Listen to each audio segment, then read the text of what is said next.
నువ్వు కన్న కలలే నిజమవుతాయి చూడు, అందుకే ఉన్నాడు ఈ నాన్నే తోడు.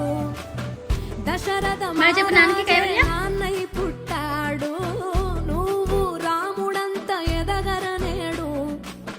చరితలు ఎన్నడు చూడని మమతల గూడే వీధిరో, సంపద అంటే ఏదో కాదురో, ఇంతకు మించి అది లేదురో.